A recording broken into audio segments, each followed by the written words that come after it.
ഇന്ന് നമ്മുടെ പെൺമക്കളുടെ സ്ഥിതി എന്താണ്? ആൺമക്കളുടെയും പെൺമക്കളുടെ വേഷവിധാനം. പ്രവാസികളെ നിങ്ങൾ ആലോചിക്കൂ.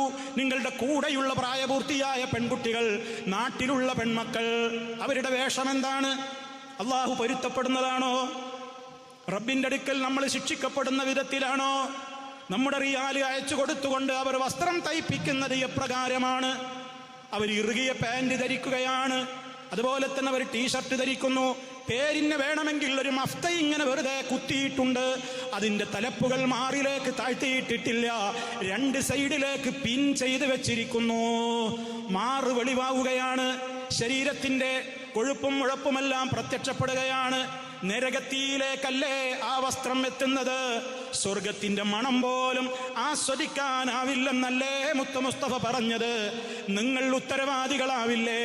പരലോക കോടതിയിൽ നിങ്ങളയച്ച കാശ് വാങ്ങിക്കൊണ്ടാണ് അവർ ടെക്സ്റ്റൈൽസുകളിൽ പോയിട്ട് അധുനാധുന മോഡലുകൾ എന്ന് പറഞ്ഞ് ഇബ്ലീസിനെ ചിരിപ്പിക്കുന്ന, റഹ്മാനായ റബ്ബിനെ വെറുപ്പിക്കുന്ന മോഡലുകളിൽ അവർ വേഷം ധരിച്ച് പുറത്തേക്കിറങ്ങിയത്. ആരാ കുറ്റക്കാർ?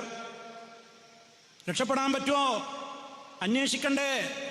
പരിഹാരം കാണണ്ടേ? അതിന് പരിഹാരം കാണാതെ ഇപ്പോഴത്തെ കുട്ടികളുടെ ട്രെൻഡാണത് എന്നൊക്കെ പറയുന്നത് ഒരു ന്യായീകരണവുമല്ല. മറിച്ച് റബ്ബിന്റെ കോടതിയിൽ ഒന്നാം പ്രതി നമ്മൾ തന്നെയായിരിക്കും.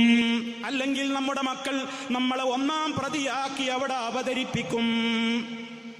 വേണ്ട സമയത്ത് വേണ്ട വിധത്തിൽ പഠിപ്പിച്ചു തരാത്ത ഉമ്മയാണാ നിൽക്കുന്നത്, ഉപ്പയാണാ നിൽക്കുന്നത്.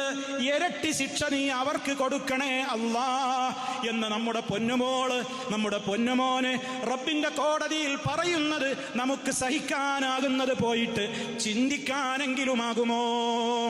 ഗൗരവത്തോടെ ആലോചിക്ക്. എന്താ നമ്മുടെ പെൺമക്കൾ പുറത്തേക്കിറങ്ങുന്ന വേഷം? അവരാരുമായിട്ടാണ് കൂട്ടുകെട്ട്? അവര് വാതിലടച്ച് ഒറ്റക്കിരുന്നു കൊണ്ട് നെറ്റ് യൂസ് ചെയ്യുന്നുണ്ടോ? അവര് പഠനാവശ്യാർത്ഥമാണ്, പ്രൊജക്റ്റിലാണ് എന്നൊക്കെ പറഞ്ഞിട്ട് അവര് ഒറ്റക്കിരിക്കുന്നുണ്ടോ? ഉപ്പമാരെ, ഉമ്മമാരെ, നിങ്ങൾ ശ്രദ്ധിക്കാറുണ്ടോ? ഉമ്മ ഖുർആൻ ക്ലാസ്സിന് വരുന്നു, ഉപ്പ ഖുർആൻ ക്ലാസ്സിന് പോകുന്നു. ടീനേജുകാരനായ മകൻ വരുന്നില്ല, ടീനേജുകാരിയായ മകൾ വരുന്നില്ല.